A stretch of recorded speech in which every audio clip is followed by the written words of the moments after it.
تو مجھے اپنا نائب بنا کے مدینے میں چھوڑ گئے حفاظت کے لیے۔ میری باتوں کی سمجھ تو آ رہی ہے نا آپ حضرات کو؟ حضور مجھے چھوڑ گئے، کہتے ہیں میرے پاس مال غنیمت کے تھوڑے سے پیسے تھے، میں سونے کا ایک ہار لایا، ایک لاکٹ لایا اور سیدہ فاطمہ کو تحفہ دیا، پہلی دفعہ سونے کا ہار انہوں نے پہن لیا۔ نبی پاک علیہ السلام کا طریقہ مبارکہ یہ تھا کہ حضور جب سفر پہ جاتے تھے تو سب سے آخر میں سیدہ فاطمہ کے گھر جاتے، اور جب واپس آتے تو سب سے پہلے آتے، سب سے پہلے۔ حضرت علی کہتے ہیں قاصد آیا، اس نے آ کے بتایا کہ کل نبی پاک واپس آ جائیں گے۔ سیدہ فاطمہ بڑے دنوں سے انتظار کر رہی تھی کہ حضور آئے نہیں، اتنے دن ہو گئے۔ جب جا کے بتایا نا کہ کل حضور آئیں گے تو کہتے ہیں سیدہ نے صبح سے صفائیاں شروع کر دی، کھانا پکایا اپنے محبوب کے لیے، حضور کے لیے بہترین کھانا بنایا اور بہت ساری تیاری کی۔ کہتے ہیں حضور آئے، حسب روایت حسب عادت، وہی مبارک عادت جو محبوب کی ہمیشہ سے تھی، نبی پاک آئے، پہلا قدم سیدہ فاطمہ کے گھر میں رکھا، السلام علیکم کہا، اور سیدہ نے وعلیکم کہا تو حضور نے ان کا چہرہ دیکھا تو واپس چلے گئے۔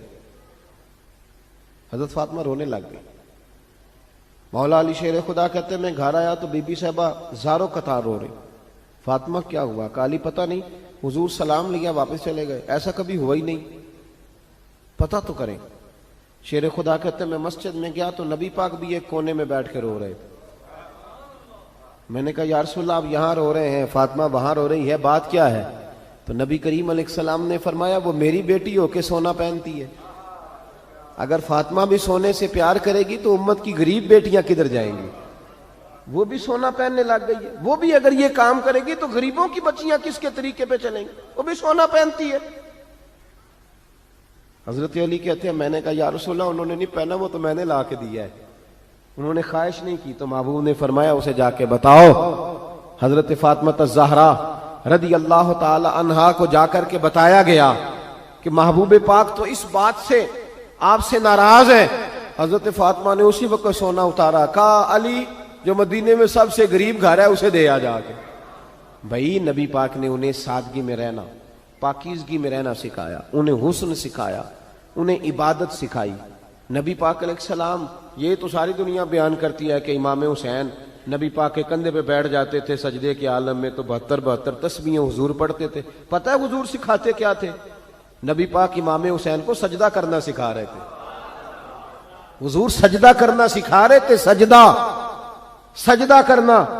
پورے کربلا میں، پورے کربلا کے واقعے میں کسی جگہ بھی امام حسن اور امام حسین نے کسی ایک مقام پہ بھی یزیدیوں سے کوئی مطالبہ نہیں کیا، کوئی بات نہیں منوائی، کہا جو تمہاری مرضی۔ ایک بات صرف کی، ایک گزارش، توجہ ہے میری بات پر، ایک بات صرف کی، ایک مطالبہ رکھا۔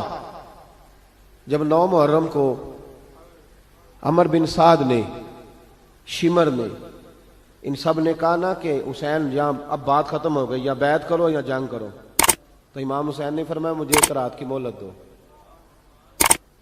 علی کے بیٹے مہلت مانگ سکتے ہیں؟ بولے نا یار، مہلت مانگتے تھے وہ، کیا ضرورت تھی؟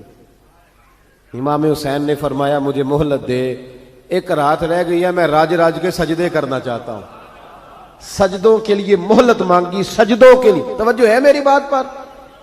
محفلیں لمبی، نمازیں چھوٹی، 24 گھنٹے آپ کسی کو بٹھا لیں باہر، وہ بیٹھا رہے گا، گپے لگائیں، نماز کا ٹائم ہوگا تو پتہ نہیں کیا ہو جاتا ہے، لوگوں دوڑ گئے، او ہو نماز پڑھنی پڑ جائے گی، ایسے لگتا ہے جیسے کوئی بہت مشکل مرحلہ آن پڑا۔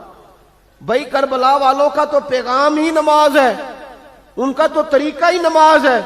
امام حسین نے کہا ایک رات کی مہلت، فقط اس لیے کہ میں کھل کے نمازیں پڑھ لوں۔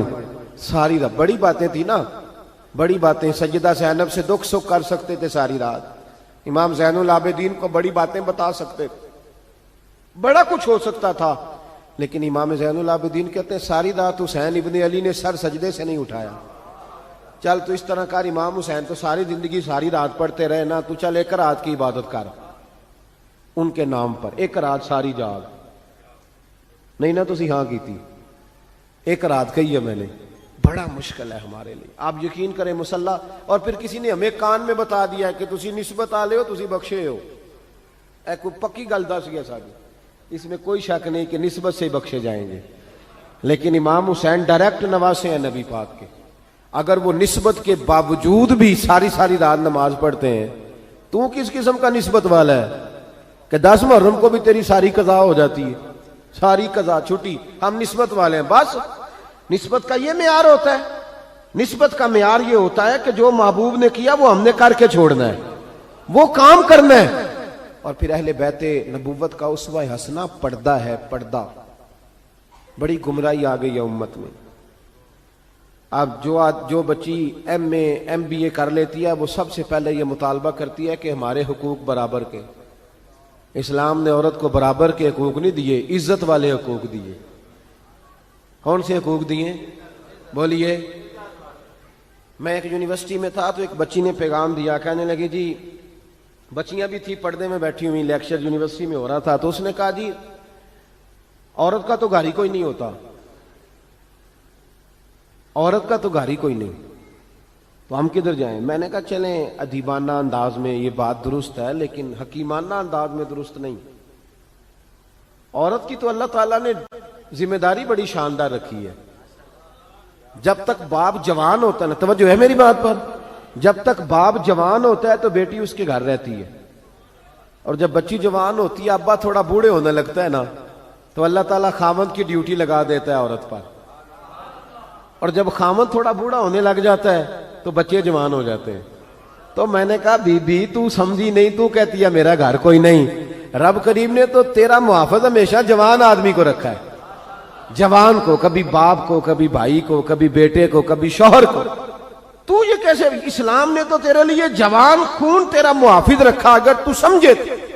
حضرت فاطمہ نے ساری زندگی پردے میں گزاری، ان کا ننگا سر کبھی سورج نے بھی نہیں دیکھا۔ یہاں اللہ خیر کرے دینداروں کی بچیاں پردہ نہیں کرتی، حاجیوں نمازیوں کی بچیاں پردہ نہیں کرتی۔ کپڑے استری نہ ہو تو گھر میں جھگڑا شروع ہوتا ہے، اور بی بی پردہ نہ کرے تو پرواہ کوئی نہیں۔ حضرت عبداللہ بن سہل ایک تابعی بزرگ ہے، نام یاد رکھنا۔ عبداللہ بن سہل کہتے ہیں سیدہ زینب جب کربلا سے واپس آئیں تو وہ میری پڑوسن تھیں، 15 سال کہتے ہیں میں ان کا پڑوسی رہا ہوں، 15 سال، 15، امام شورانی نے اس کو لکھا ہے، 15 سال میں حضرت زینب کا پڑوسی رہا۔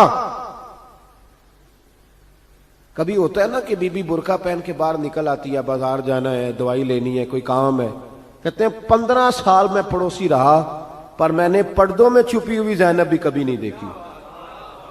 ہوتا نا برقعے میں بندہ بی بی دیکھ لیتا ہے، میں نے پردے میں چھپی ہوئی بھی بی بی کبھی نہیں دیکھی۔ تو کربلا والوں کا تو طریقہ پردہ ہے، ان کا طریقہ، اب آخری بات سنیں، کربلا والوں کا طریقہ حوصلہ ہے، ہمت ہے۔ ہمارے ہاں نا خودکشیاں عام، جھگڑا عام، لڑائی عام، اس کی وجہ یہ کہ حوصلہ کوئی نہیں، ذرا سی بات کو بندہ برداشت کرنے کو تیار۔ اہل بیت کا جو طریقہ ہے نا وہ حوصلہ ہے، وہ صبر ہے، وہ چلے محبت کی بات ہے کر دیتا ہوں۔ ایک بابا جی سے میں نے پوچھا، میں نے کہا جناب صحت کیسی ہے؟ کہنے دکھا نہیں وڈیریاں کر چھڑیا۔ میں کہا کنی عمر تہاڈی؟ کہندا میں عمر تے ایویں 76 کو سال ہے۔ تے میں کہا دکھاں تو بغیر بھی ہن تساں وڈیریا ہی ہونا سی، بس کر دے، دکھوں کو بدنام کیا ہوا بلا وجہ، اب بس کریں۔ وڈیرے ہونا تھا کہ نہیں ہونا تھا؟ تے نہ دکھاں دا لا دیتا ہے۔ ہجوم غم میں بھی توہین نے ضبط غم نہ ہوئی، ہم تو اس احتیاط سے روئے کہ آنکھ نم نہ ہوئی۔ اللہ والے تو مطلب شکوہ کرنا ہر وقت شکوہ، حوصلہ ہی کوئی نہیں، سکون ہی کوئی نہیں، پریشانی بڑی ہے جی، آزمائش بڑی ہے۔